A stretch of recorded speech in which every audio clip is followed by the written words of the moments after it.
Oke, kita mulai dari Kejadian 1 ayat 18. Dan untuk menguasai siang dan malam, dan untuk memisahkan terang dari gelap, Allah melihat bahwa semuanya itu baik. Ya, kita lihat teks aslinya dalam bahasa Ibrani. And then coba saya tambahin sedikit tentang ini ya, the meaning atau teorianya. Apa artinya memisahkan siang dan gelap, ya, matahari dan bulan. Ini kita bisa baca di Kejadian 1 ya, ini dari ayat 16 sampai 18. Ya. Oke, kita lihat ayat 18 dulu ya. Coba baca sama-sama. Sol,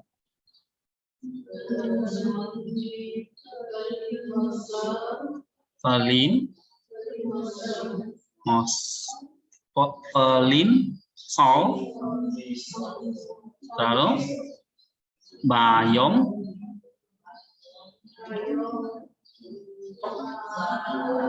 ya, Ubala, Yela, lalu Felaha, Bedil, and Haor, apa? Uben, Hahosek, Fayar, Elohim, Kitov. Ya. Kamu kan bisa klik kanan di sini, lihat audio player ya kan?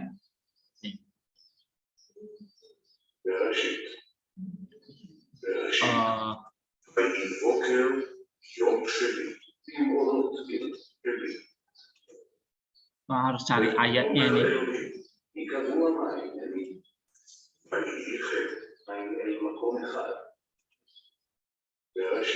Dia nggak bisa dari awal sih ya. Ya dia mulai dari ayat 1 ya. Oke deh. Coba sekali lagi.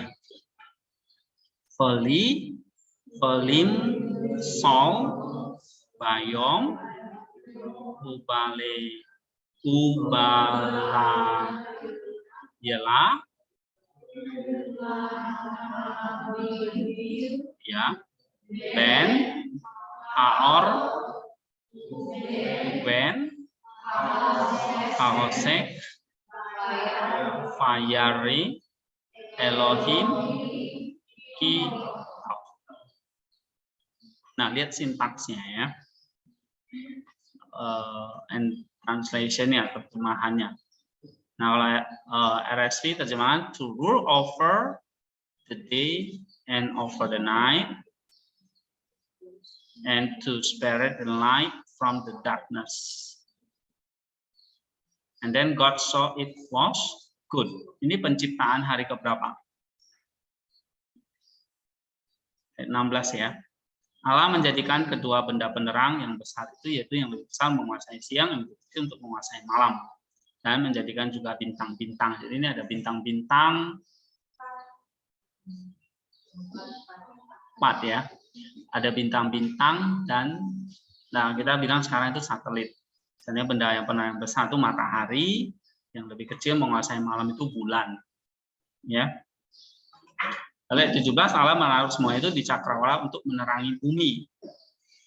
Jadi bintang-bintang itu di cakrawala. Berarti kalau bintang matahari, bintang bumi itu adalah namanya matahari ya. Nah, supaya menguasai siang dan malam, lalu memisahkan siang dan malam itu ada terang dan dari gelap. Dan Allah melihat semuanya itu baik. Nah, ini penciptaan hari keempat.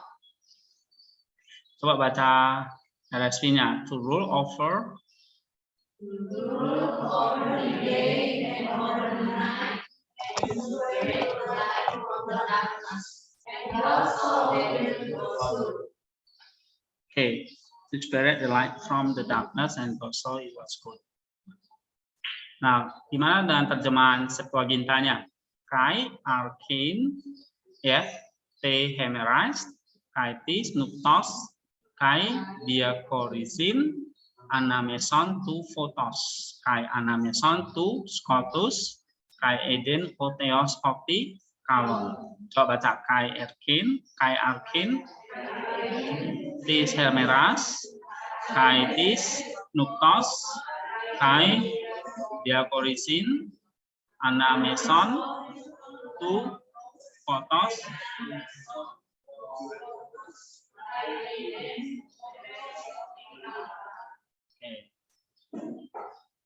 Nah, kai arcane itu artinya to rule, infinitif ya. Te himeras, over the days, and over the night, kai tes nustos.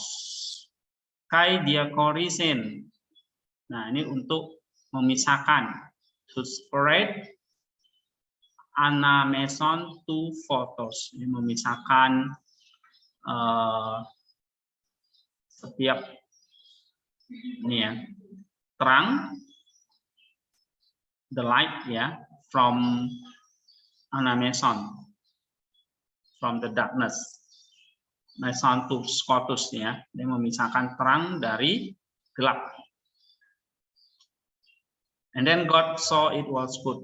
Kai Eden hotels Eden dan Allah melihat ya. Hoti kalon, artinya dan itu baik atau it was good. Nah, bagaimana dengan Ibraninya?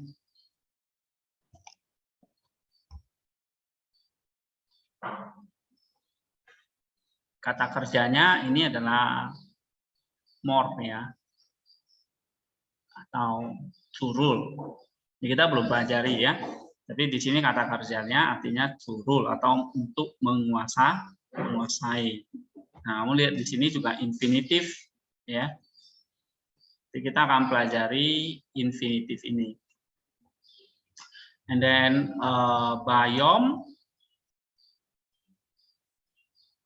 Bayom di situ ada preposisi, partikel, ya kan? Lalu ada noun-nya. Nah, preposisi be diterjemahkan apa di situ? Hah? Di situ kalau RSV over ya, over. Ya. And then yom itu artinya the yom, yom itu artinya the day, hari ya, atau siang ya. Lalu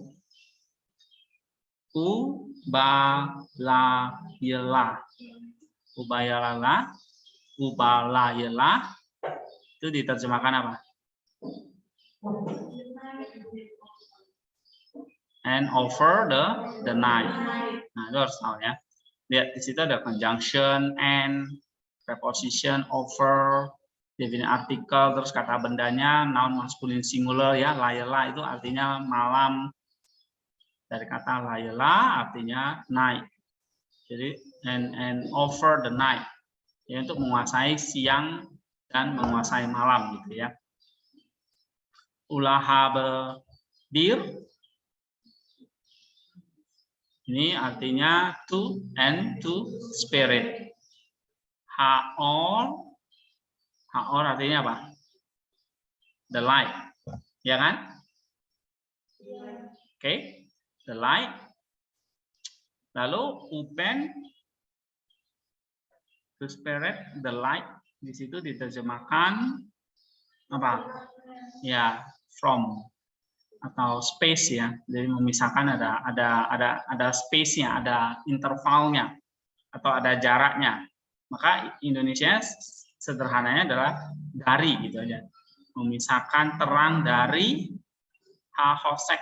Hahosek artinya apa? The darkness atau gelap, ya kan? Lalu uyar, and melihat ya, dari kata ra, uyar Elohim. Nah, Allah melihat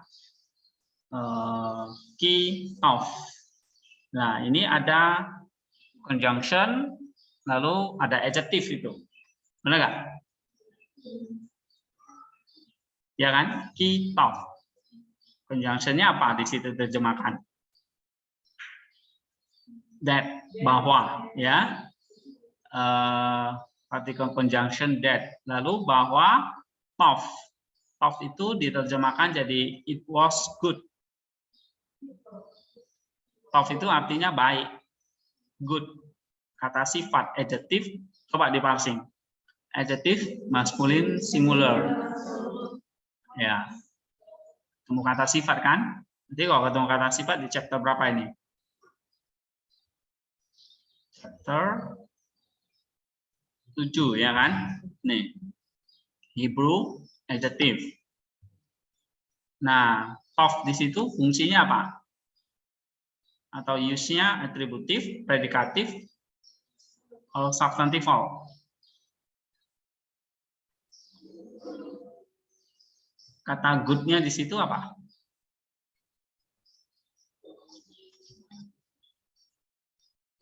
Hah?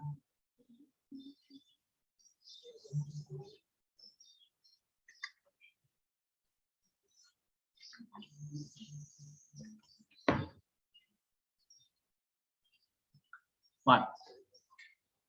Nah.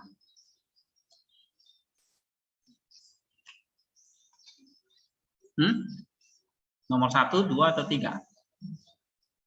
And it was good. The man is good. The woman is good. The good woman, the wise man. Good man, the good man. The man is good. It was good. Berarti good-nya di situ sebagai apa? Predikatif use, ya kan? Dan itu baik. Oke. Nah, maka kalau analisa ini, oh ini adjektif, adjektifnya adalah predikatnya. Predikat baik dari apa yang diciptakan, yaitu bintang-bintang yang menerangi bumi. Ya. Hotikalon. Hotheos Eden, dan Allah melihat it was good, hotikalon. Jadi kalonnya jadi di sini sebagai predikatif. Ada yang bertanyakan? Nah, ini kalian bisa baca, ada sebuah komentar ya dari Bapak Gereja. Nah, apa artinya matahari, bintang, lalu siang dan malam ini?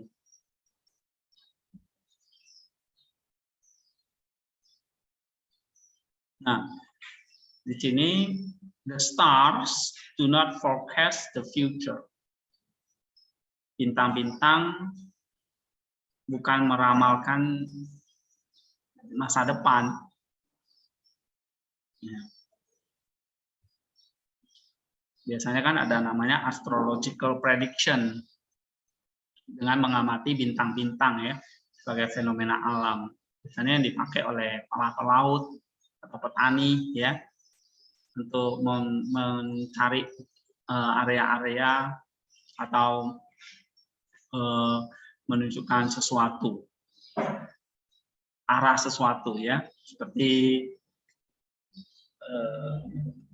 nakoda kapal ya. Nakoda kapal kan melihat bintang tuh menunjukkan arah sesuatu. Ya.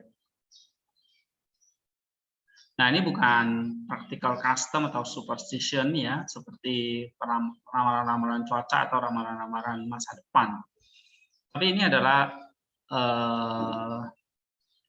sebuah the goodness of God, kebaikan Allah untuk terang bagi dunia ini.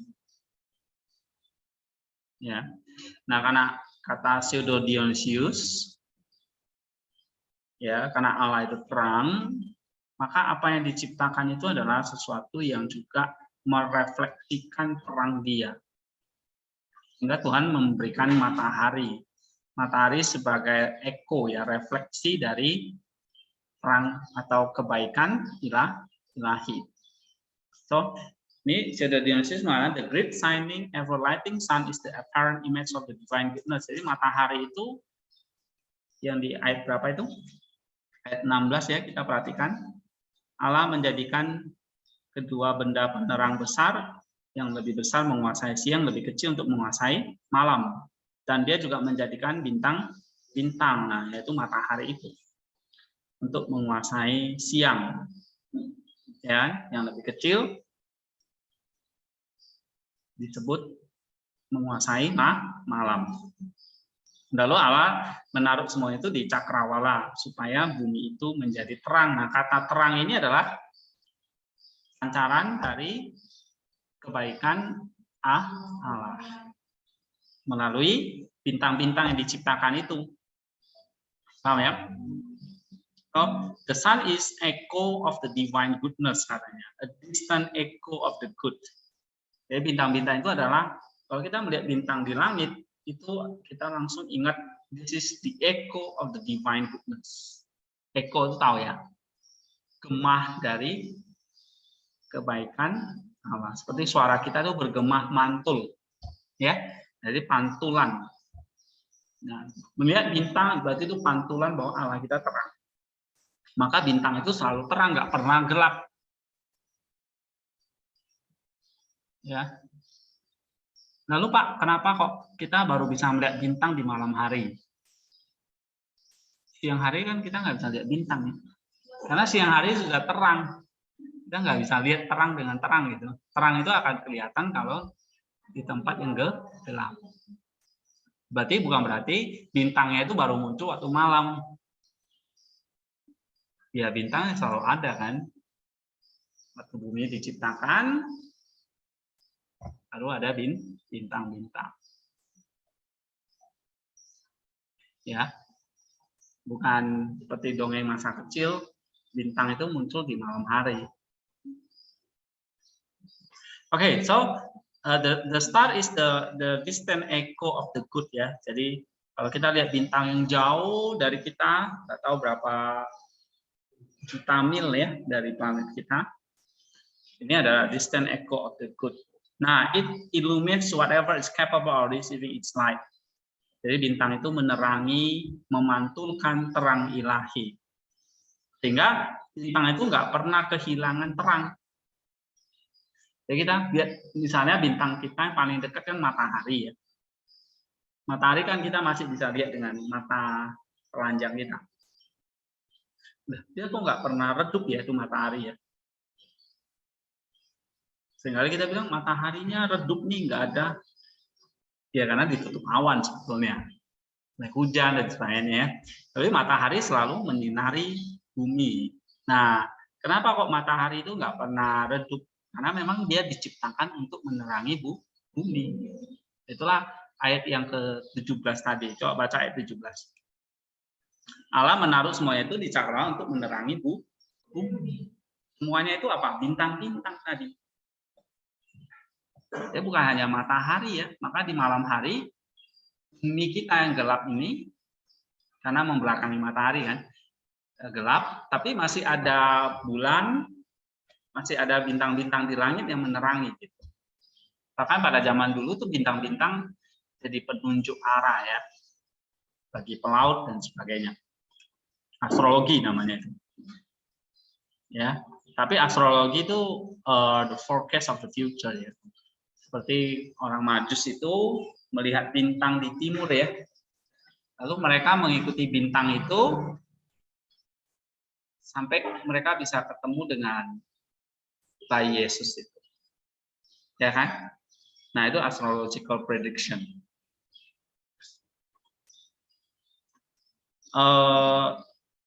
So secara teologis begitu ya. Kenapa bintang itu adalah the echo of the divine goodness, itu karena bintang diciptakan untuk menerangi bumi. Ya, jadi it sends its shining beams all around the visible world, and if anything fails to receive them, the fall lies on the weakness or defect of the spreading light, but in unsuitability of whatever is unable to have a share in light. Nah, ya, jadi menurut Theodore Dionysius, bintang-bintang itu adalah untuk menerangi semua yang visible world, dunia yang diciptakan secara kelihatan, yaitu bumi ini. Ya, tetapi jika tidak diterangi, ya, itu menunjukkan bahwa divine light-nya itu akan fail, ya. Nah, ini satu tanda bahwa Paulus pakai istilah anak-anak siang dan anak-anak malam, ya. Kita adalah anak-anak siang. Jadi kalau kita baca Kejadian 1:18 secara teologis itu adalah menunjuk bahwa kita adalah anak-anak siang, anak-anak yang disinari oleh bintang. Ya. Nah, bintang itu adalah pancaran terangnya ilahi, pantulan terang ilahi. Ya. Nah, maka kalau kita kena pantulan terang ilahi itu kita jadi terang. Maka disebut anak-anak siang. Sedangkan kontrasnya adalah anak-anak malam. Itu diidentik dengan anak-anak yang tanpa terang ilahi. Berarti itu anak-anak kegelapan. Alright. Ya. Nah, ini tentang matahari dan bulan. Matahari itu apa? Bintang. Bulan itu benda cakrawala tadi, yang kita secara ilmu astronominya sebut sebagai satelit. Ya. The satellite of the earth is the moon. Nah, ini adalah tanda the true light, tanda dari terang yang sejati. Nah, ini kata Origen apa? Coba baca.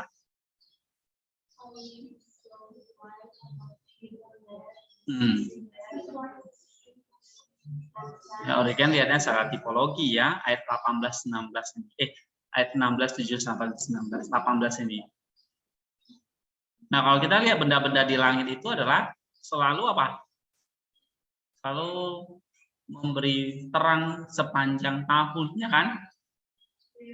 Oke, ya karena memang mereka tugasnya 17 tadi menerangi bumi. Nah, begitu juga dengan Kristus menerangi gerejanya. Ya, ini adalah satu secara simbolis, ya, bahwa Kristus sebagai terang menerangi gerejanya. Oke. Christ therefore is the true light which enlighten every man coming into this world. Ya, maka kalau kita baca di Yohanes 8 bahwa Kristus adalah terang dunia, ya, yang datang ke dunia ini. Nah, dari terang inilah gereja itu pada akhirnya diterangi, sama seperti bumi diterangi oleh bintang, gereja diterangi oleh Kristus. Ya, the light of the world is enlightening those who are in darkness. Maka terang dunia ini, the light of the world, yaitu Kristus menerangi mereka yang ada di dalam kegelapan. Sama seperti bumi tidak ada bintang itu gelap. Ya. Makanya kan Tuhan kasih kita satu tanda siang. Kenapa kok bumi ini ada siang 12 jam siang, 12 jam malam. Nah, ini mengingatkan kita ada terang dan ada kegelapan. Ya. Nah, begitu gelap, kita hati-hati nih, kita bisa jatuh ke dalam dosa karena ada gelap. Tetapi ada siang, berarti ada terang ilahi. Ya, tapi malam, ketika malam datang ada kegelapan ini. Nah, ini mengingatkan kita bisa jatuh ke dalam dosa. Oke, maka kalau kita baca Yohanes 8 itu, aku adalah terang dunia. Coba baca Yohanes 8 ayat berapa itu? Apakah itu Alkitab? Coba ambil. Yohanes 8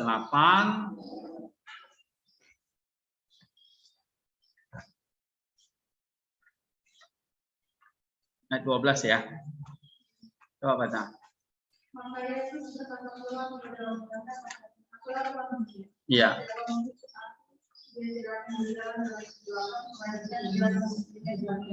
Right. Kalau kamu ikut aku sama seperti bumi ikut bintang itu, kan.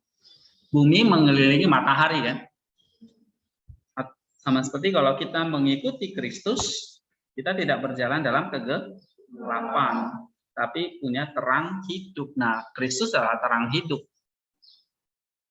Ya. Dengan terang matahari itu adalah terang bagi bumi. Kristus terang bagi hidup kita. Oke, nah itu Yesus Yohanes 8 ayat 12 ya. Ini ya kata Origen bahwa the light of the world enlightening those who are in darkness. So also Christ himself testified this is saying you are the light of the world. Ini ya, you are the light of the world. Itu kita baca di Matius 5:14. Coba baca.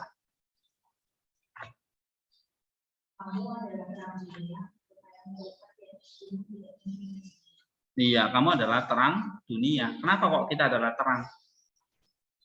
Karena kita kena terangnya Kristus. Sama seperti bumi menjadi terang karena ada bintang. Nah, so bintang itu adalah satu simbol. Simbol apa ini kata Origen? Nah, lihat matahari dan bulan ini juga dianggap bintang di sini ya. Adalah the great light in the firmament of heaven ya. Ini adalah benda-benda cakrawala di langit yang menerangi bumi. Nah, begitu juga Kristus dan gereja yang ada di dalam kita. Ya. Nah, ketika Allah meletakkan bintang-bintang di cakrawala, ini berarti dia meletakkan bintang itu di dalam hati kita. Oke. Ya, karena kita adalah gerejanya yang diterangi oleh Kristus. Berarti ada bintang yang bersinar di dalam hati kita. Nah, dia kasih contoh, Musa itu adalah bintang yang menerangi kita oleh tindakannya. Dan begitu juga ada Abraham, Ishak, Yakub, Yesaya, Yeremia, Yeskiel, Daud, Daniel, dan semua yang oleh kitab suci saksikan ya, bahwa mereka adalah orang-orang yang menyenangkan Tuhan. Ya, sama seperti bintang differs from star in glory, so also each of the saints according to his own greatness set his light upon us. Ya, antara satu bintang dengan bintang lain itu berbeda dalam hal kemuliaan ya. Begitu juga ya, ada yang bintang yang besar, ada yang bintang yang kecil gitu ya. Begitu juga dengan kehidupan kita, ada yang greatness ya, yang bergantung ukurannya. That his light upon us, yang menyinari kita. Oke, ini kata Origen. Jadi kalau kita pelajari di sini apa kesimpulannya? Ayat 18 tadi dikatakan ada bintang untuk menguasai siang dan malam, memisahkan terang dari gelap, dan Allah melihat bahwa semuanya itu baik. Ya, pertanyaan adalah kenapa kok ada gelap sih padahal sudah ada bintang-bintang? Katanya bintang itu menerangi bumi. Kenapa kok ada matahari lalu terjadi siang, memisahkan siang dan malam, menguasai siang dan malam? Ya, ini Musa menuliskannya secara astronomi, karena bumi ini bulat, mataharinya di sini. Jadi yang berhadapan matahari ini yang terang, lalu yang membelakangi matahari itu yang gelap, atau yang disebut sebagai malam. Maka ada siang dan malam. Ya, nah ini adalah kata Origen, ini adalah satu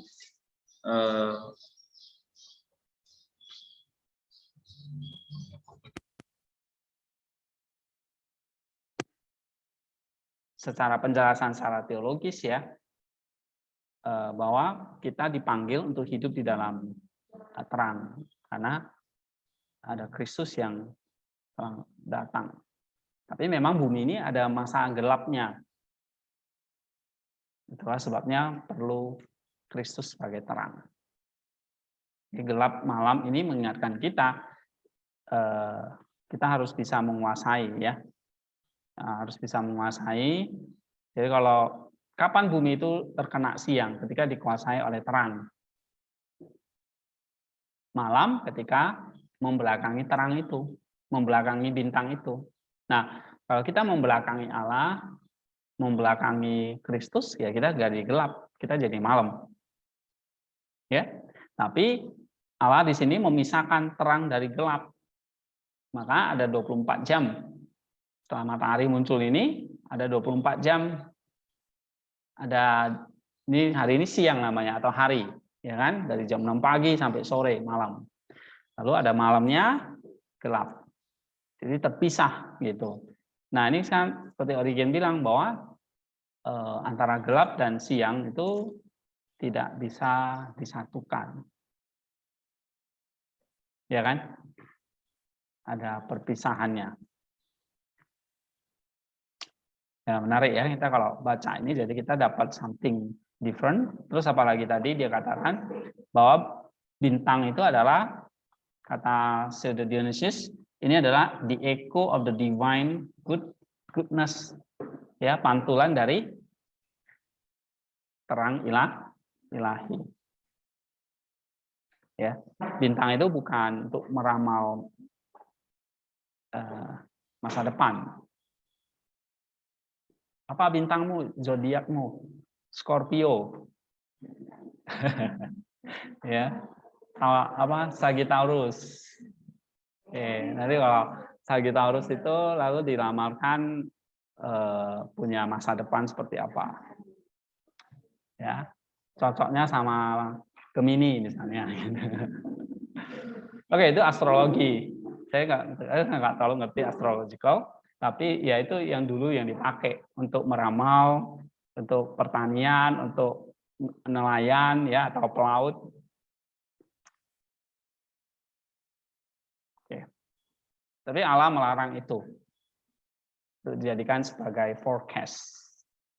Ya, ya sekedar tahu aja nggak apa-apa, tapi jangan dipercaya atau diimani. Kalau aku bintang Scorpio ini, dulu kita sering baca ya. Saya dulu sering baca itu majalah. Kalau beli majalah, lihat yang pertama itu pasti cari lamaran zodiak bulan ini gitu. Masih nggak ya sekarang ya? Masih juga ya. Memang dosa itu turun temurun ya. Lalu iya, lalu nanti selalu lihat keuangannya gimana, jodohnya gimana gitu. Terus apa lagi? Ya, karakternya gimana. Ya. Sehatannya gimana, keuangannya terutama. Oh, bulan ini Anda harus menghemat. Ya, yang dikasih ya yang umum-umum aja. Oke. Ada pertanyaan nggak? Nah, misalnya kita baca lagi ayat 20 ya. Ayat 19. Oke, ini jadilah petang dan jadilah pagi, itu hari keempat, kita ayat 20 aja. Berfirman Allah, nah ayat 19 ini menegaskan inilah hari keempat, hari di sini sudah jelas bukan 24 jam ya. Hari keempat ini adalah satu periode di mana Allah tuh, atau tahap keempat di mana Allah menciptakan langit, bintang-bintang itu di tahap yang keempat. Seringkali kata hari itu kita identik dengan petang dan pagi atau malam dan siang, padahal bukan itu maksudnya ya. Nah, baru ayat 19 kan jadilah petang dan jadilah pagi. Ini baru berlaku yang tadi. Ada matahari, berarti kalau udah ada matahari, ada bulan, yang dimaksud petang dan malam, petang dan pagi ini adalah seperti sekarang ini. Ya, ini sekarang lagi pagi atau siang, nah, nanti jam 6 sore udah petang. Ya. Oke, ayat 20. Nih ya. Ayat 20 itu Allah menciptakan burung dan ikan-ikan di laut. Ya. The aquatic creature, makhluk-makhluk air.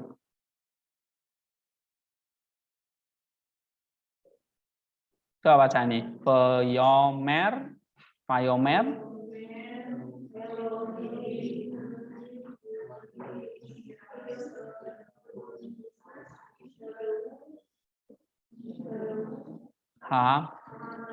Hamaim. Apa? Sere. Nepes. Haya, peyor, peyok ya.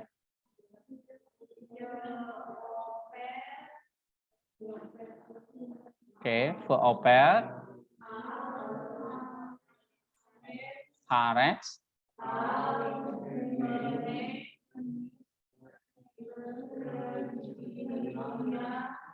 apa? Rekia, betul. Hasamain. Oke, coba sama-sama semuanya. Yang bisu bersuara lah ya. 1, 2, 3.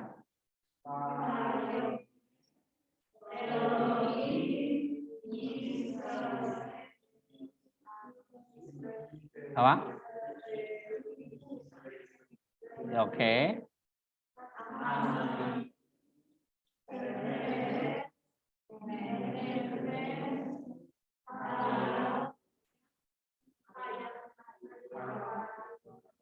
Apa?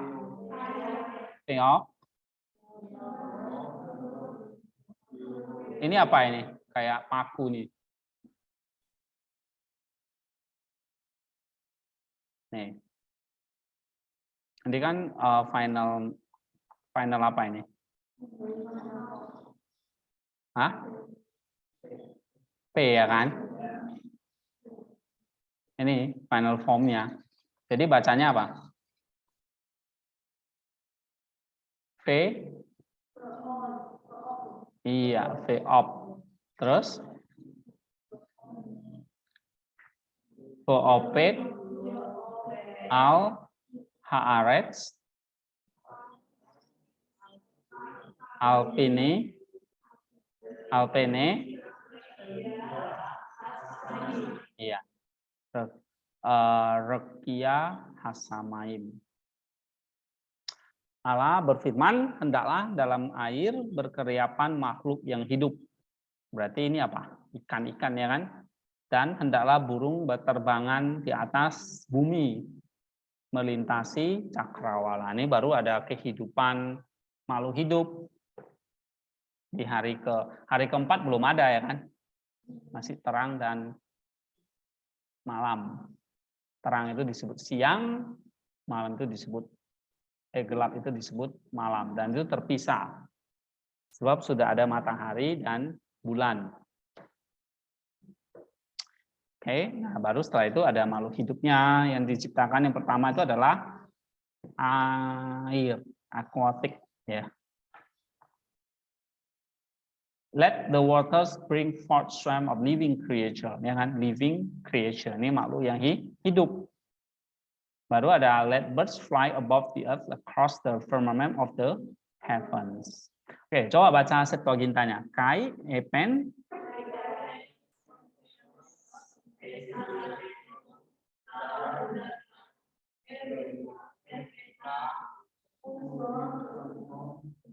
sozon, kai,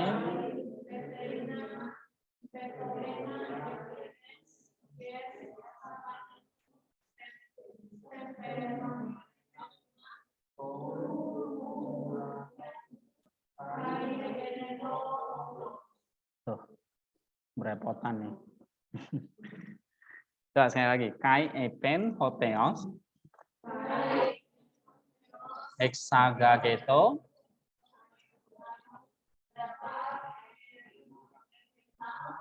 fukon soston, kai, ya, petena, petomena,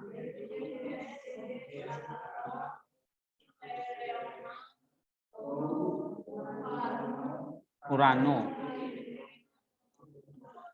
kai Kei atau kai ya, tu Urano kai Egeneto, au Hutos ya, Hutos. Nah, kai epen hoteos artinya itu Allah berkata atau Allah berfirman ya kan. Lalu dikatakan exagageto, ta udata ep theta fukon ya. Exagageto artinya let tahudata, let the earth let the waters bring forth. Biarlah di dalam air itu menghasilkan gitu ya. Atau di sini berkeriapan. Ya, dalam air itu berkeriapan. Berkeriapan apa? Epteta fukon, makhluk yang hidup.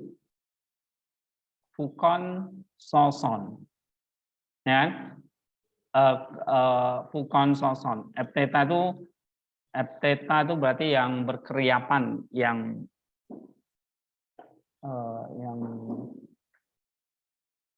berkeriapan itu apa ya? Berjalan-jalan gitu ya, atau berenang-berenang gitu. And then tepena petomena, artinya apa itu? Epiteges. And let birds, petomena itu artinya terbang ya, dan biarlah burung-burung berterbangan. Epiteges, di atas bumi. Kata to stereoma, menurut atau melintasi cakrawala to Urano, cakrawala atau the firmament of the heaven, cakrawala langit ya. Dan egeneto utos, dan jadilah demikian.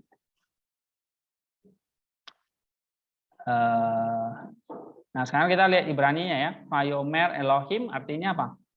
And God said, ya kan? Vayomer Elohim, dan Allah berfirman, apa itu? Yisrahu. Yisrasu. Ini kata kerjanya. Kalau imperfect kita belum pelajari ya. Swom di situ berkeriapan ya, atau swarms berkeriapan. Lalu hamaim artinya di situ in the waters, ya kan, di air. Ya, sere itu berarti makhluknya. Serepene makhluk yang berkeriapan tadi atau makhluk yang hidup tadi. Ya. Lalu hayah, oh ya, serepene hayah berarti the swarm of living creatures ya. Artinya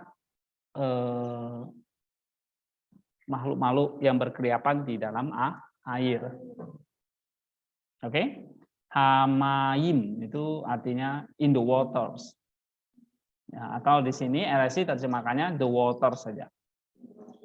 Lalu serepene hayah itu artinya swarms of living creature. Kata kerjanya kan tadi ini yisu artinya berkeriapan. Ya. Lalu di sini uop itu artinya apa? Burung-burung ya, dan burung-burung kata kerja ini terbang ya.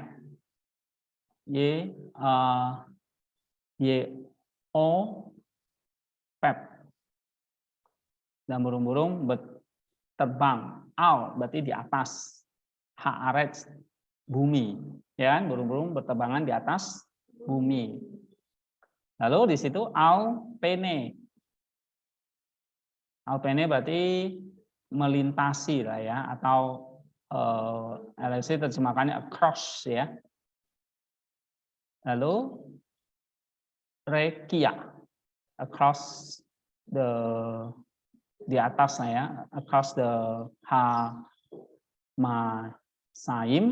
hasamaim, across the firmament. Iya.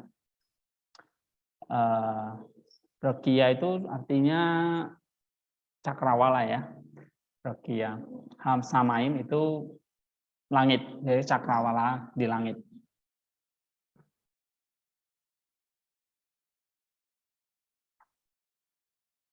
Nah, kamu lihat, misalnya kalau saya tanya,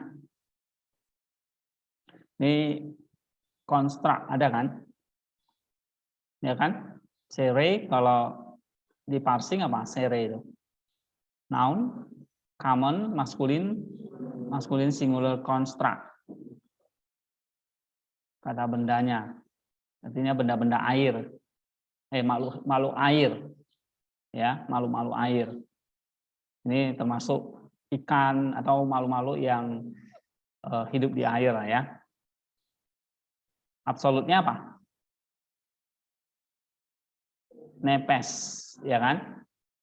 Enggak. Nah, sere nepes. Di situ diterjemahkan apa?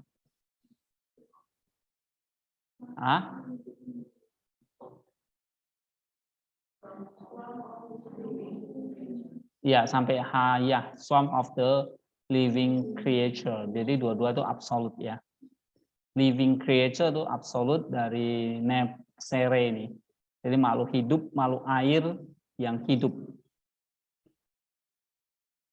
Nah, itu ada konstruk, ada absolutnya.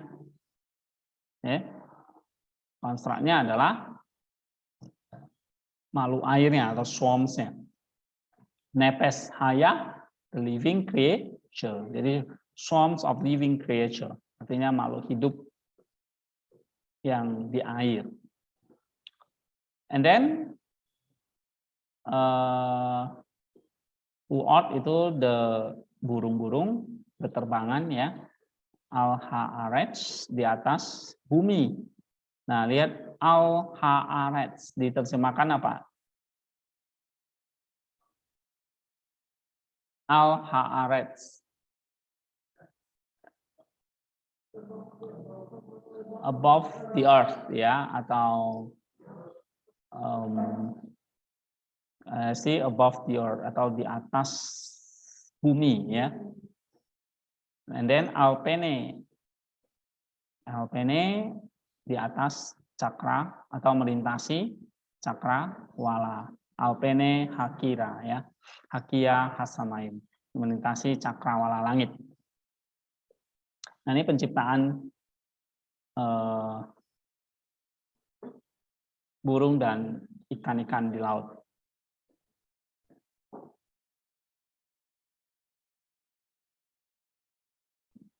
Coba baca ayat 21.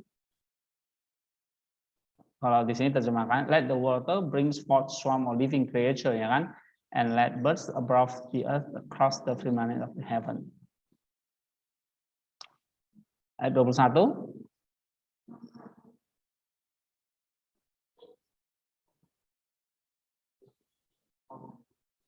Maka Allah menciptakan binatang-binatang laut yang besar dan segala jenis makhluk hidup yang bergerak, yang berkeriapan dalam air, dan segala jenis burung yang bersayap.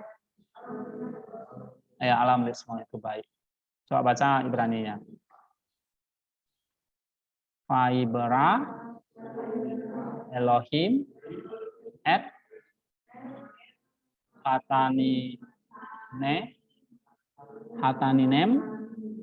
hataninim terus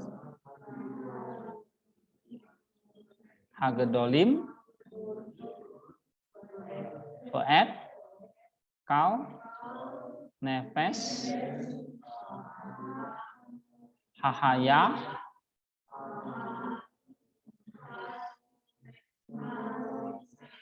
haromeset aser sarsu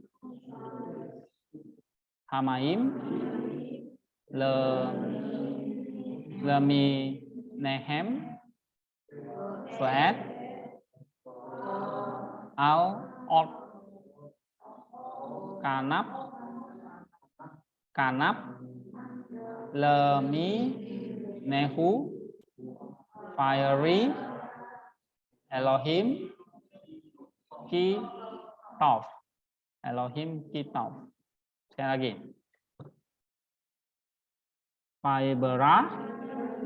Fibra Elohim et hataninim hagedolim et kal nefes ahaya haromeset aser sarsu hamaim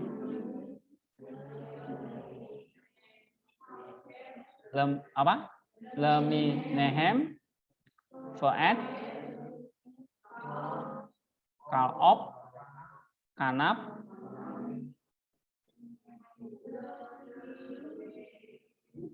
Leminehu, Fire, Elohim, Fire, Elohim, Kitab ya. Kai epoiesen, coba Yunani ya, kai epoiesen hoteos.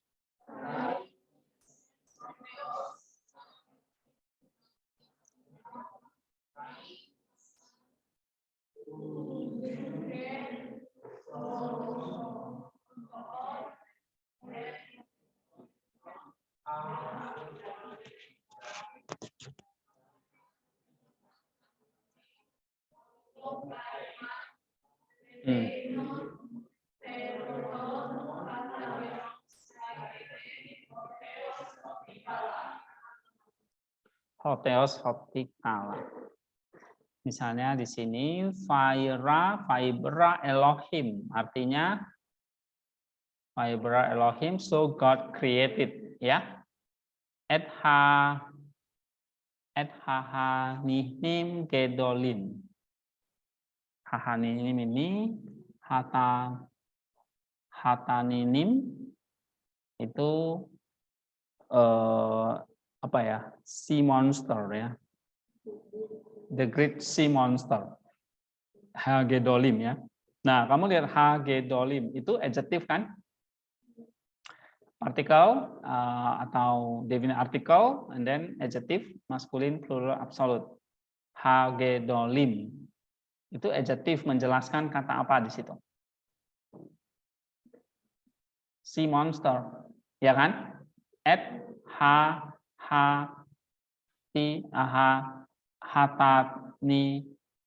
Hataninim. Hataninim artinya monster laut atau binatang laut yang besar ya. Apa ya? Binatang laut yang besar, paus, apa, hiu, the sea monster. Kalau kita lihat di film-film itu apa? Oke, ini binatang-binatang laut yang besar.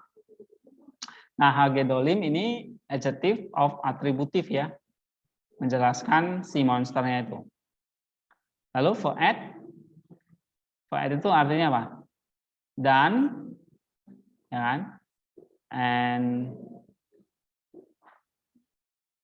And kau nefes hahaya.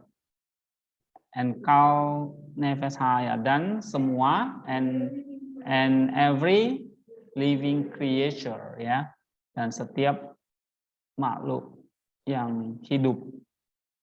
Lalu Haromiset yang apa? Haromiset aser, setiap makhluk hidup yang berkeriapan ya, di sarsu yang with which the water swam ya, atau yang lain terjemahkannya makhluk hidup bergerak yang berkeriapan dalam air. Ya.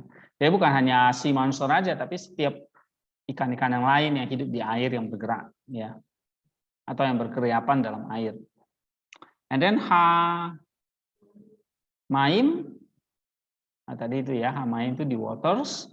And then Leminehem, menurut according to their species ya.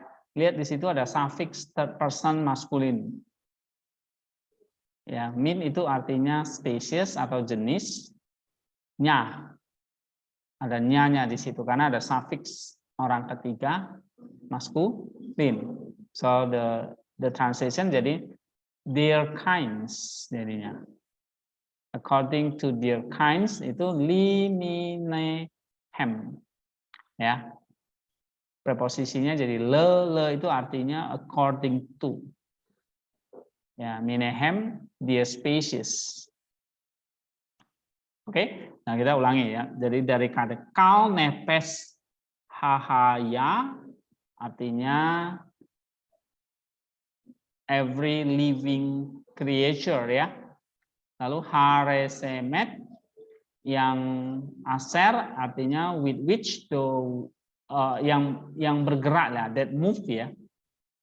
Atau yang berkeriapan gitu, atau that move. And then sarsu hamaim. Sarsu hamaim artinya apa? Sarsu hamaim, aser sarsu hamaim artinya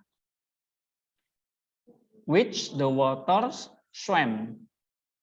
Ya, which the waters swam artinya yang berkeriapan dalam air. Ngerti nggak? Bisa ikuti nggak? Coba lihat di sini ya.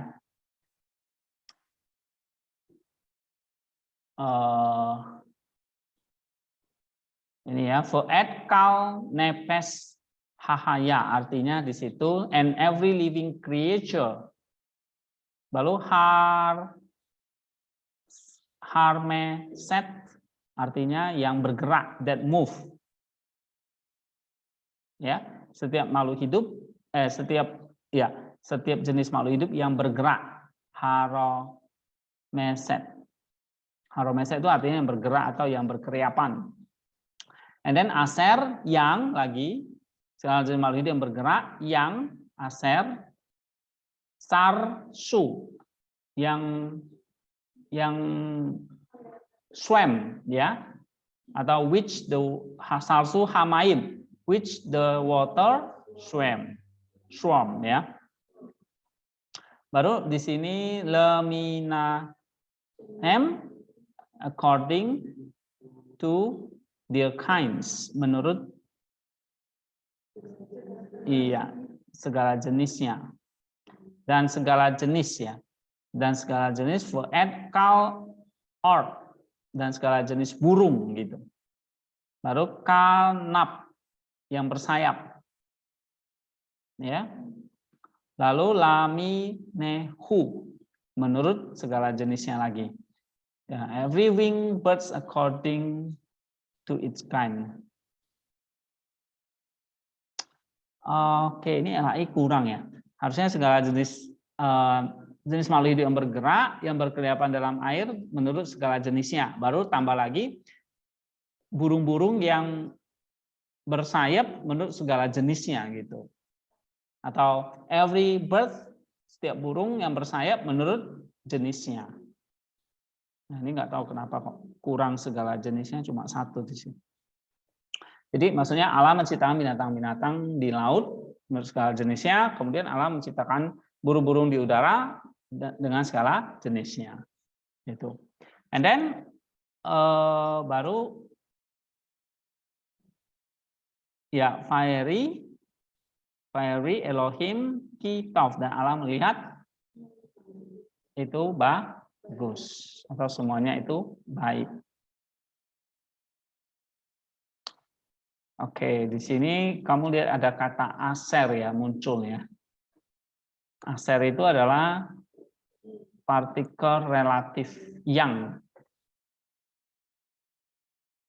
di sini menjelaskan kata apa nih? Kata ganti apa nih? Kata ganti dari apa? Living creature tadi, atau makhluk hidup yang bergerak tadi. Jadi makhluk hidup yang bergerak, tapi yang swam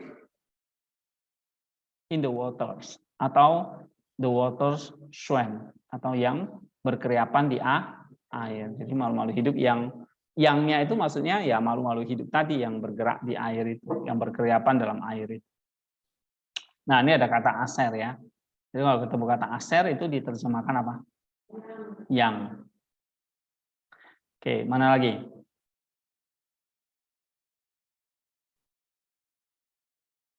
Jadi kind species itu dia kind suffix ya, tuh perhatikan ada suffix. Kalop Kal itu construct ya. Lalu ada absolute. Kal of artinya apa? Every atau all bird ya, atau all atau segala burung. Baru ada kata kanap, artinya segala burung yang bersayap. Every wing bird, ya, RSC terjemah every wing bird atau segala jenis burung bersayap. Lalu di sini lemineku, according to the species ya, dan menurut jenisnya. Nah, perhatikan di sini ada suffix lagi. Maka di situ diterjemahkan its kind ya. Tapi singular ya, tunggal. Maka its kind. And then fire Elohim kitov. Dan Allah melihat and God saw kitov. Kitov itu maksudnya it was good, that it was good. Bahwa itu baik. Oke, itu 21. Lalu 22. And God blessed them, saying, be fruitful and multiply, fill the waters in the sea, and let birds multiply on the earth. Nah, setelah diciptakan, lalu Allah memberkati itu, berkembang biaklah dan bertambah banyak, serta penuhilah air dalam laut, dan burung-burung di bumi bertambah banyak. Lalu mereka berkembang biak banyak dan tambah banyak. Nah, baca Ibraninya. Faibere, Otam, Elohim, Lemor, Peru, Urebo, Umele, Umil-O. Lalu Edha Maim, Bayamim,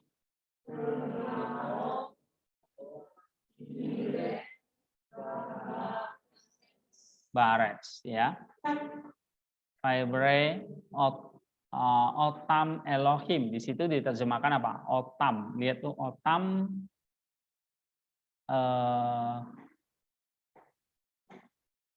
ditambah suffix. Ya kan? Suffix orang ketiga jamak, orang ketiga maskulin plural. Third person atau 3 MP ya. Otam di situ diterjemahkan jadi them, mereka ya. Fibra Elohim jadi alam memberkati ya. Allah memberkati mereka. Atau Allah memberkati semuanya itu. Lalu Lemor dan berkata ya, atau dengan mengatakan Peru. Artinya be fruitful, berkembang biaklah, ya kan? Lalu urbu dan bertambah banyak atau multiply. And then umil dan penuhilah, fill, ya kan? Penuhilah hamaim, laut atau air ya.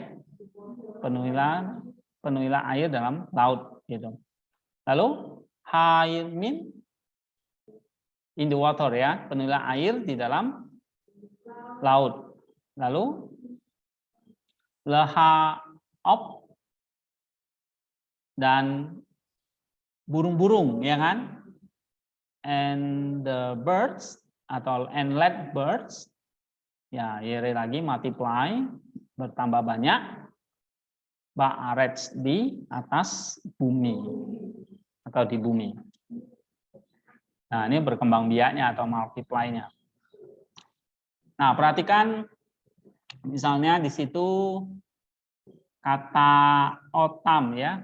Tuh ada, kalau kita parsing otam object marker, ya kan, direct object marker, lalu diikuti suffix third person masculine plural, diterjemahkan jadi them di situ. Oke, apa lagi? Oke, kata kerjanya kita skip aja. Nah, ini ada ad hamaim. Ad hamaim diterjemahkan apa? Ad hamaim, jadi di situ the waters, ya. The waters, air. Lalu bayamim, in the sea. Ya.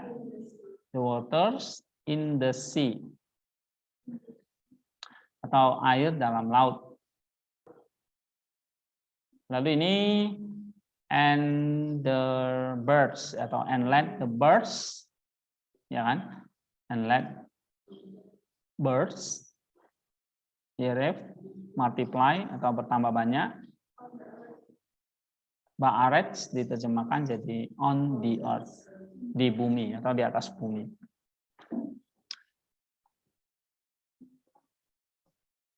Ayat 23. Jadilah petang dan jadilah pagi, itulah hari kelima, ya. Coba baca. Fayahi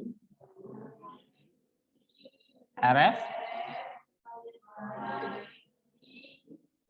Boker Yom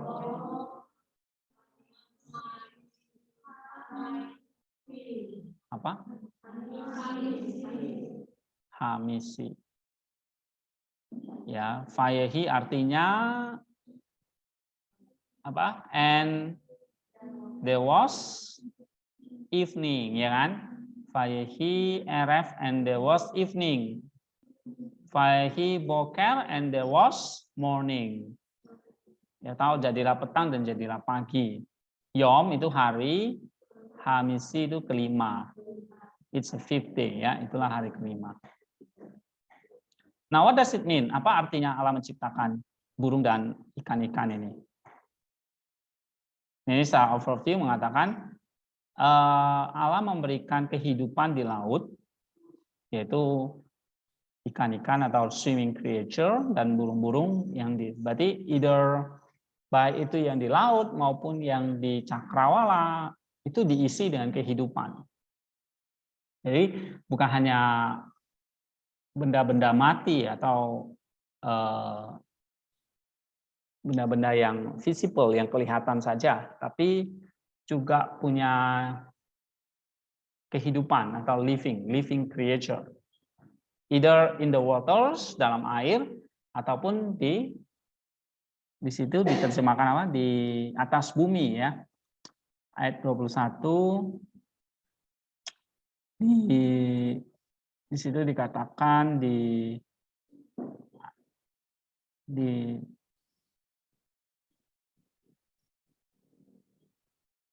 ayat 22, ya. Di atas bumi.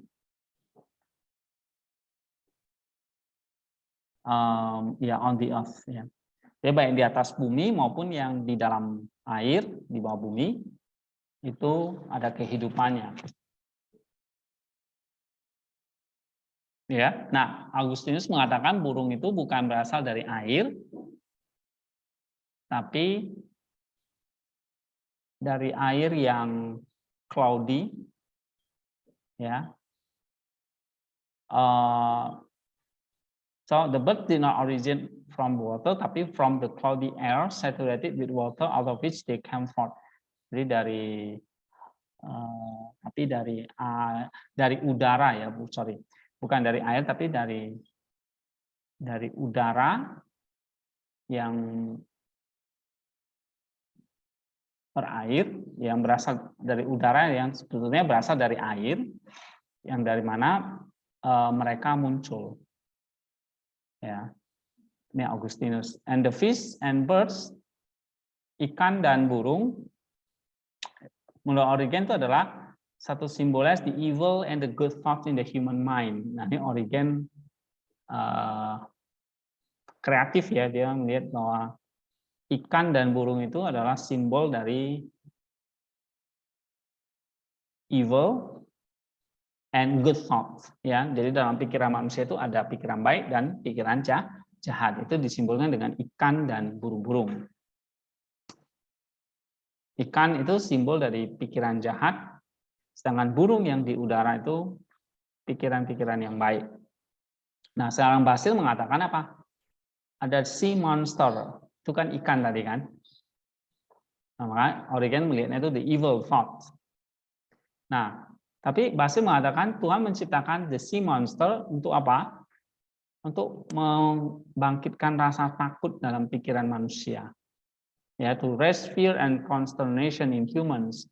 Dia ada rasa takut dan gentar ya. After creating the animals of the water and the birds, God gave the power to procreation. Nah, maka setiap makhluk hidup yang diciptakan itu Tuhan memberikan kuasa untuk berkembang biak. Ya. Nah, pada hari yang kelima itu banyak makhluk hidup yang diciptakan ya, dan setiap orang menurut jenisnya. Lalu mereka berkembang biak, mewarisi keturunannya, dan ini adalah satu properti yang Tuhan berikan supaya alam ini atau bumi ini dipenuhi dengan makhluk-makhluk hidup. Oke. Nah, di sini sekarang hybrids are the works of human, not of God. Ya, kata Ambrosius. The soul is not pre-existent eternal as though sharing God essence, and the soul does not immigrate from body to body. Gregory Nisan. Bahwa jiwa itu belum ada ya, bukan pre-existently, bukan dari ada menjadi ada gitu, tapi dari tidak ada menjadi ada. It's not pre-existently eternal. Ya, and then the soul does not immigrate from body to body. The coming of light of seed, maka kalau kamu lihat di sini seperti burung, seperti ikan, itu berasal dari perkataan firman Allah. Ya, coba baca ayat 21 tadi. Selalu dimulai dari Vayomer Elohim, ya kan? Ya kan? Vayomer Elohim. Di sini Vaibrah, dan Allah menciptakan, kata bara ya.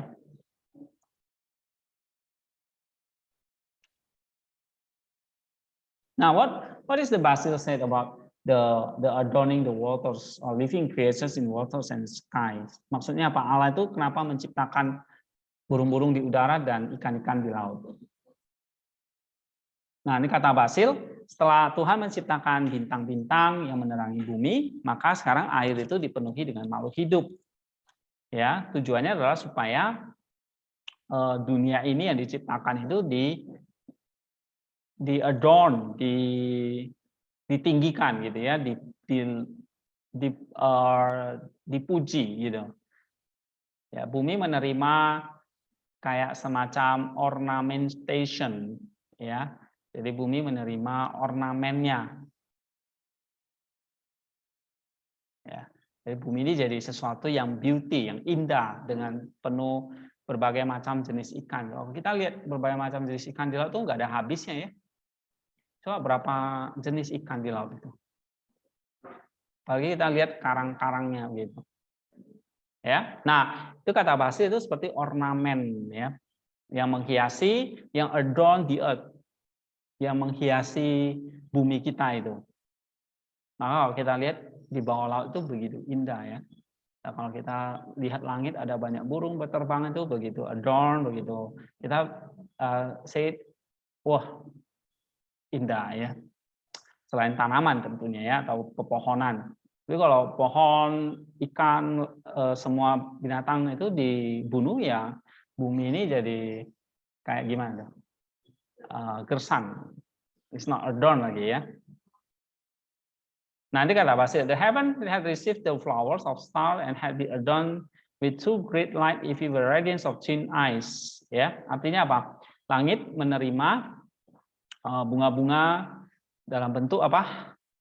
Langitnya ada bunga-bunganya, yaitulah bintang-bintang di langit tadi. Coba nyanyinya gimana? Bintang kecil di langit yang biru. Oke, so bintang itu adalah adorn of the sky. Bintang-bintang itu menjadi perhiasan langit, sedangkan perhiasan bumi itu adalah tadi burung dan ikan-ikan. Right? Karena Allah kita adalah Allah yang ajaib ya, yang keren gitu. It remained for the waters to be given the proper ornament. Ya. The common came immediately. Jadi intinya kalau binatang-binatang tercipta itu adalah sebagai satu ornamen. Tapi juga produktif and then fruitful, menghasilkan ya, berkembang biak. Ini kata Basil. And then bagaimana burung dan ikan itu bergerak ya, similarly. Nah, Basil mengatakan burung itu terbang di atas bumi, melintasi cakrawala langit. Berarti apa yang menghiasi langit dari bumi itu adalah burung-burung. Seperti cakrawala firmamen itu dihiasi oleh bintang-bintang, kalau bumi dihiasi oleh burung-burung yang bersayap. Ya. Nah, the flying animals have certain relationships with those that swim. Jadi dikaitkan dengan ini. Kalau ikan itu berenang, burung itu bersayap terbang. Ya, ikan itu cut the water, ada di dalam air, sedangkan burung itu ada di udara. So mereka going forward with the motion of their fins and guiding their turn and forward movement by the change of their tails. So also in the case of birds, they can be seen cutting and moving through air on fins in the same manner. Jadi mereka masing-masing punya cara untuk bergeraknya. Dan this is wonderful ya. Kalau kita lihat gimana tuh burung bersayap itu bisa terbang gitu. Gimana menjelaskan burung bisa terbang ya? Sedangkan ikan itu begitu lincah melawan arus air misalnya, cuts the water. Ya. Nah, Ambrosius mengatakan apa ini? Dia secara ini tipologi sungai itu atau laut itu adalah labor, kerja keras. Danau produce the quota of life karena air itu menjadi tempat ikan-ikan ya berenang, berkembang biak. So it is labor. Ya. Ya. Sama seperti bumi ini kan harus menampung miliaran manusia. Ya. Maka laut itu menjadi tempat menampung berapa juta ikan ya. Kita nggak tahu. Oke, nah mereka mengambil makan di situ, makan dan semua hidup di situ. So our Earth juga begitu, bumi kita menampung sekian miliar orang dan memberi makan ribuan miliar orang itu. Bukan jutaan lagi, miliar manusia di bumi ini. Dan bumi ini sanggup memberi makan kita semua. Ya, amazing. Berapa miliar orang ya sekarang? Sekarang kira-kira berapa miliar manusia? 3 miliar atau 4 miliar ya. Mungkin 10 tahun mendatang bisa jadi 10 miliar. Alright. Ini kata Ambrosius and Augustinus, birds generated from air saturated. Nah, ini Augustinus ini melihat burung itu diciptakan dari air yang tersaturasi, dari water, dari air yang tersaturasi, artinya dari udara, dari awan ya. Nah, ini maksudnya bahwa animal itu bukan muncul dari dalam air, tapi dari ini kurang jelas ya, tapi maksudnya dia ditempatkan oleh Allah itu dari udara yang ada kondensasi airnya. Berarti itu apa? Awannya. Dia katakan udara itu burung itu berasal dari awan. Jadi tidak tiba-tiba muncul di dalam air gitu. Ya. Nah, ini terakhir symbolism of swimming and flying creature. Nah, kalau menurut Origen sekali lagi dia sangat allegorical ya. Dia katakan swimming creature, makhluk yang berenang dan burung yang di udara itu adalah yang diciptakan oleh Allah menghiasi firmamen and the earth ya. Nah, dia katakan our mind has been enlightened by Christ our sun, it is order afterward to bring forth. Tadi kalau kita punya matahari sebagai terang, nah bagaimana sekarang Allah itu dia katakan di sini order, memerintahkan ya, diperintahkan untuk menghasilkan. Ya. Nah, Kalau kita udah punya Kristus sebagai terang, bagaimana menghasilkan swimming creature dan birds that fly. Artinya bisa menghasilkan good and evil thought. Jadi menurut Origen itu swimming creature itu adalah simbol dari pikiran-pikiran yang jahat, birds itu pikiran-pikiran yang baik. Nah, karena kita punya terang itu, so we have to choose antara pikiran baik atau pikiran jahat. That's menurut Origen ya. Nah, ini ayat 21, creation of sea monster, menciptakan monster laut. Nah, Basil mengatakan monster laut itu atau binatang-binatang laut yang besar itu bukan sekedar apa ya? Dia bukan not because they are larger than the stream and herring are they called great, tapi immense body they are like huge mountains ya. Bahkan kata Basil ini besarnya seperti gunung atau bukit yang besar. Seperti apa ya binatang itu? Maka kalau mungkin dulu banyak ya sea monster, sekarang udah punah ya. Paling binatang laut apa yang paling besar? Paus ya. Tapi ada yang panjang itu apa namanya? No, bukan. Ya, bahkan menyerupai seperti pulau. Wah, the giant lah ya, binatang-binatang raksasa di laut. Nah, artinya apa? The sea monster itu artinya nih, Allah mengingatkan kita supaya kita selalu punya rasa fear, takut, ya. Kalau kita lihat monster itu kan kita takut ya. Nah, Allah menciptakan monster itu supaya kita punya rasa takut sehingga kita terus bisa berjaga-jaga. Ya, punya pengharapan di dalam Tuhan dan kita bisa terhindar dari monster itu. Ya, escape the harm that comes from them. Ini dari Hexameron ya.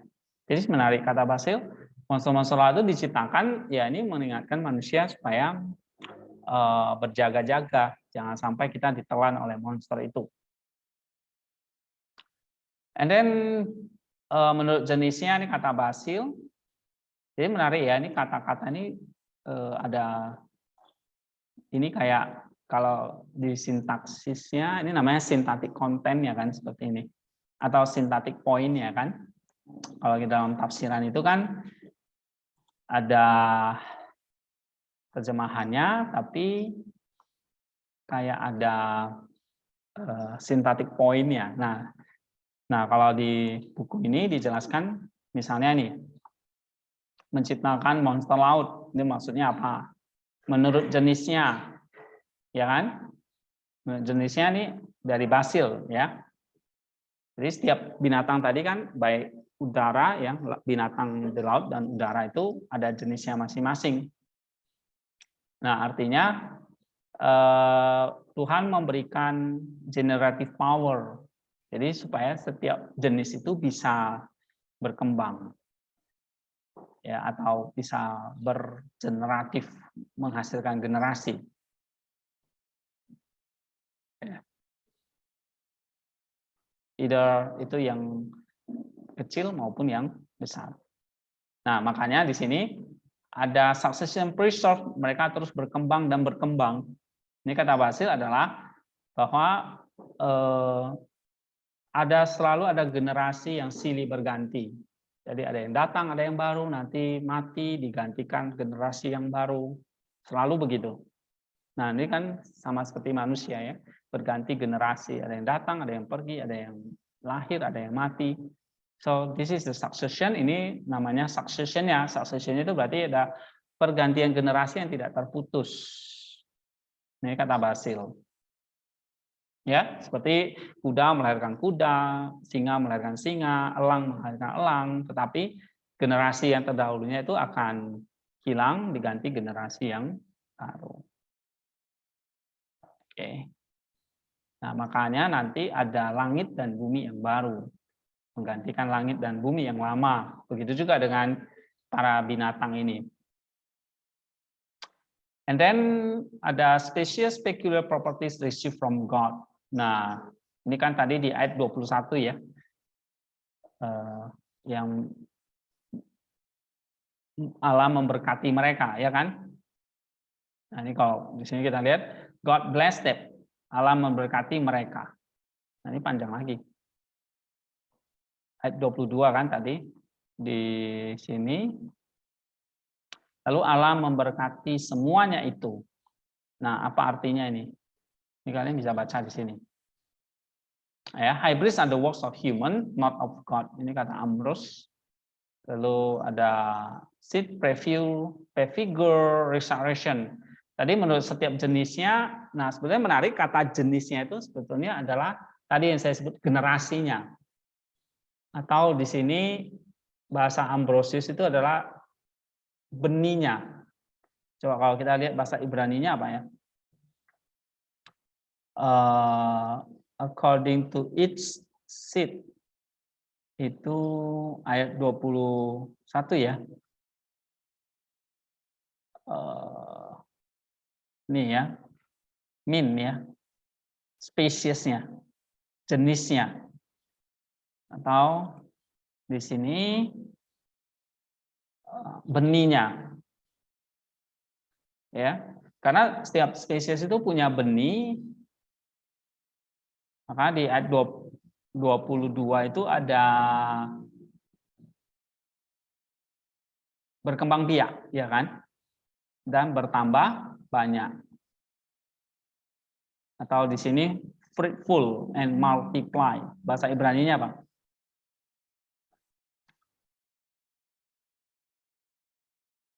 Ini ya. Peru itu be fruitful. Lalu apa lagi nih? Bertambah banyak atau multiply. Ya. Bu. Oke. Nah, itu artinya seed di sini. Yang satu figuratif dari kebangkitan ya nantinya. Jadi kamu lihat secara patristik melihat misalnya ya, berkembang biak dan bertambah banyak. Ini kan artinya generasi diganti dengan generasi yang baru. Ya, ada benih yang akan mati, lalu timbullah benih yang baru. Nah, benih yang mati dan timbul benih yang baru itu adalah apa? Kebangkitan Kristus. Ya. Oke, nanti kita lanjutin lagi ya. Kita sampai di sini dulu. Kita break dulu, nanti 1:30 kita masuk lagi ya.